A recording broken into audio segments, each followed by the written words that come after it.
أهلا بحضراتكم.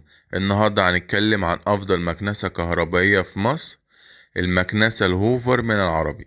المكنسة فيها مميزات كتيرة جدا، وبتنزل في موديل TTELA 2200 BRE. المكنسة بتنزل 2200 واط، قوة شفط المكنسة 350 واط، ودي قوة شفط عالية جدا. وعلى فكرة قوة شفط المكنسة بتتحدد من 3 عوامل مجتمعة.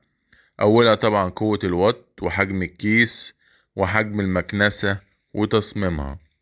المكنسة ممكن استخدمها كمكنسة عادية بكيس، وممكن استخدمها كباجلس، لأنه يوجد كمان أيضا علبة. الكيس سعته 6 لتر، والعلبة سعتها 2 لتر. ممكن استخدم الكيس، طب مش هستخدم الكيس هشيل الكيس واحط العلبة، والعكس. سلك المكنسة اللي معانا النهاردة 8 متر. المكنسة فيها شاشة LCD للتحكم في سرعة المكنسة، وفي مؤشر كمان أقدر أعرف منه هل الكيس امتلى ولا لأ.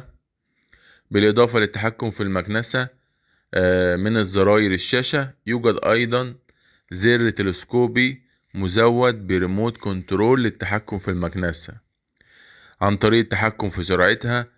بالإضافة إلى أنه يوجد في هذا الزراع التلسكوبي زر خاص بنظام ايكو مود، وده مخصص لتوفير الطاقة.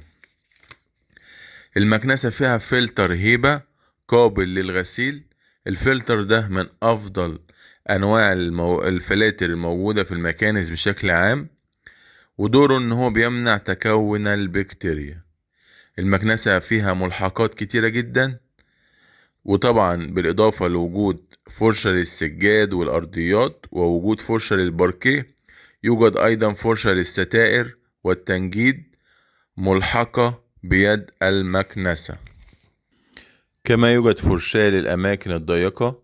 المكنسة صناعة مصري، إنتاج شركة العربي، وبتنزل ضمان العربي لمدة عام. وده فيديو توضيحي لكيفية عمل المكنسة، وأيضا التحكم فيها عن طريق الريموت الموجود في الزراع التلسكوبي.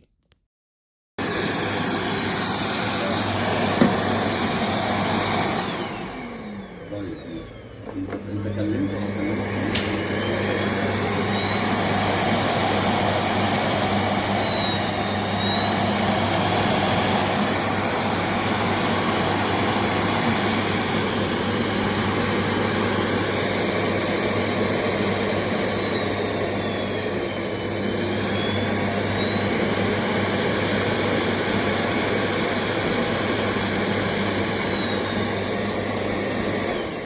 شكرا للمشاهدة، ما تنسوش الاشتراك في القناة. إلى اللقاء.